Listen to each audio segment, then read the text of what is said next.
जय माँ कामाख्या। आपका बहुत बहुत स्वागत है कामाख्या धाम में।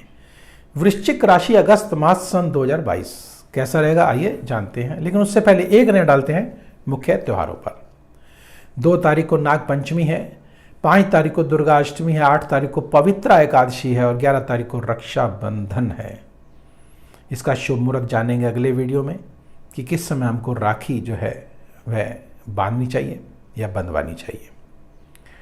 11 तारीख को रक्षाबंधन है जैसे मैंने बताया आपको, और 15 तारीख को गणेश चतुर्थी, 18 तारीख को कृष्ण जन्माष्टमी का व्रत है, 20 तारीख को गुगा नवमी है, 24 तारीख को प्रदोष व्रत है, 27 तारीख को अमावस्या है, 28 तारीख को भूल कर भी चंद्र जी के दर्शन ना करें, मान सम्मान प्रतिष्ठा में हानि हो सकती है।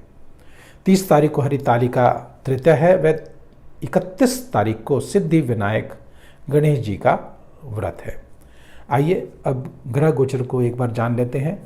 वृश्चिक लग्न की कुंडली है, वृश्चिक राशि की कुंडली है और मंगल इसके स्वामी है, और मंगल देव 6ठे भाव पर बैठे हुए हैं, अर्थात लग्नेश जब 6ठे भाव में बैठ जाते हैं शत्रु तो आपके अवश्य परास्त होंगे, क्योंकि मंगल देव वैसे ही अपने आप में शक्तिशाली ग्रह हैं। राहु देव बैठे हुए हैं तो ये समझिए कि एक एक्स्ट्रा ऑर्डिनरी ऊर्जा लेकर के बैठे हुए हैं, या यूं समझे कि हथियारों से लैस है, मतलब बहुत ही अग्रेसिव है, धैर्य नहीं है, गुस्सा बहुत ज़्यादा रहेगा। अब यहाँ पर ये ऋण के भी स्वामी हैं और रोग के भी स्वामी हैं। जब ऋण और रोग राहु जब साथ में बैठे हुए तो अज्ञात रोग हम समझ नहीं पाएंगे, और मंगल देव बैठे हैं तो रक्त से संबंधित रोग हमको ये देंगे, हम समझ नहीं पाएंगे, अर्थात बीपी हमारा फ्लक्चुएट हो सकता है। मैं फिर कहूँगा, रक्त संबंधी विकार हमको इस माह हो सकते हैं। राहु देव साथ में बैठे हुए हैं जो कि अदृश्य हैं, हम समझ नहीं पाएंगे कि ऐसा हमारे साथ क्यों हो रहा है, और हो सकता है कि हम हॉस्पिटलाइज हो जाएं, और जब हम वहां पर टेस्ट कराएं तो टेस्ट में भी कुछ ना निकले। ऐसा कोई भी नहीं चाहता, सब चाहते हैं कि अगर मुझे तकलीफ हुई है तो मुझे पता लगना चाहिए, क्योंकि तकलीफ होती है। लेकिन जब हम एक्सरे वगैरह कराएंगे, टेस्ट कराएंगे तो उसमें कुछ नहीं आएगा, क्योंकि राहुदेव साथ में बैठे हुए हैं। तो यह स्पष्ट हो जाए इसके लिए क्या करें, निश्चित है एक महा उपाय जानेंगे। छोटा सा उपाय है जिसके करने से कम स्पष्ट हो जाएंगे, या बीमारी होगी ही नहीं, आएगी नहीं, राहुदेव शांत हो जाएंगे। यह सबसे बढ़िया रहेगा हमारे लिए। और इस माह को हम जो अशुभ ग्रह है उनको शुभता में कैसे बदला जाए, एक तो है नॉर्मल किया जाए, उनको शुभता में कैसे बदल दिया जाए, कामाख्या धाम के माध्यम से आप उन उपायों को जानते हैं। न्यूट्रलाइज तो कोई भी कर देगा, उन्हें निष्क्रिय तो कोई भी कर देगा, लेकिन उन शत्रु ग्रहों से लाभ कैसे लिया जाए। जो हमारा रक्षक है वही जो हमारा भक्षक है, और वो हमारा रक्षक बनके हमारे साथ खड़ा हो जाए, मजा तो उसी बात का है।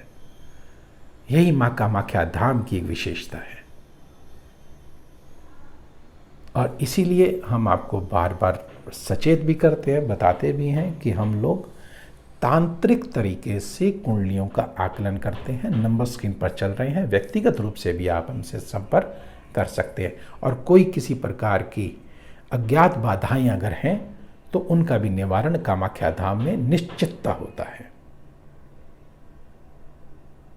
आइए उन तिथियों को भी जानेंगे जिन तिथियों को हमको कार्य नहीं करना चाहिए, क्योंकि उन तिथियों में विघ्न बाधाएं आ ही जाती हैं, क्योंकि ग्रहों की माया है ये।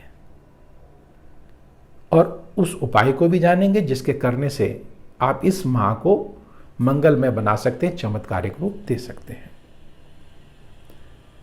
देखिए, अगर एक एक विषय को, अगर मैं एक एक ग्रह को अगर मैं खोल के अगर बैठूंगा तो निश्चित सुबह से शाम हो जाएगी, और आप भी नहीं देखेंगे इतना, और कहेंगे कि क्या स्वामी जी क्या बोलने लग गए हैं। ये विशेषतः मुख्य पॉइंट पर आते हैं, और अगर आपकी कोई व्यक्तिगत अगर समस्या है तो नंबर स्क्रीन पर चल रहे हैं, आप हमसे संपर्क कर सकते हैं। आइए हम बात करते हैं बृहस्पति देव की पहले। अब ये अशुभ ग्रह हैं, इनकी बात बाद में करेंगे, पहले हम बृहस्पति देव की बात करते हैं जो कि शुभ है, द्वितेश के स्वामी हैं और पंचम भाव में बैठे हैं। पंचम भाव जो कि हमारे संतान का भाव है, हमारी इच्छा शक्तियों का भाव है, हमारे धन का भाव है, हमारी लॉटरी का भाव है। तो जब शिक्षा का भाव है, बृहस्पति देव बैठे हैं, ज्ञान के देवता, सुखों के देवता, तो सुखों में वृद्धि देंगे, आपको लाभवान बनाएंगे। जो जातक विद्यार्थी हैं या प्रतियोगिता में भाग ले रहे हैं उनको निश्चित लाभ होगा। लेकिन हाँ, शनि देव की तृतीय दृष्टि जो कि मार्ग दृष्टि है वह पड़ रही है, तो उसमें न्यूनता आ सकती है। तो वो एक छोटा सा उपाय करेंगे जिसके करने से निश्चित आपको लाभ अवश्य होगा। और बृहस्पति देव जब यहाँ पंचम दृष्टि से भाग्य स्थान को देखेंगे तो भाग्य में वृद्धि करेंगे। और जब भाग्य में वृद्धि करेंगे तो जो जातक, ध्यान रखिएगा कि यहाँ से बृहस्पति देव तृतीय भाव को भी देखते हैं, 7, 8, 9 लग्न भाव को देखते हैं और एकादश भाव को देखते हैं। ये भाव ऐसे हैं जो कि विदेश के से संबंधित रखते हैं। जो जातक विदेश जाना चाहते हैं उनके लिए बहुत ही उत्तम योग भी ये बना हुआ है, अर्थात वहाँ जाके सफल हो सकते हैं। और अगर गहराई से जानना है तो अपनी व्यक्तिगत रूप से कुंडलियों का आकलन कराएं कि हम वहाँ सफल होंगे या नहीं होंगे और क्या करें क्या ना करें।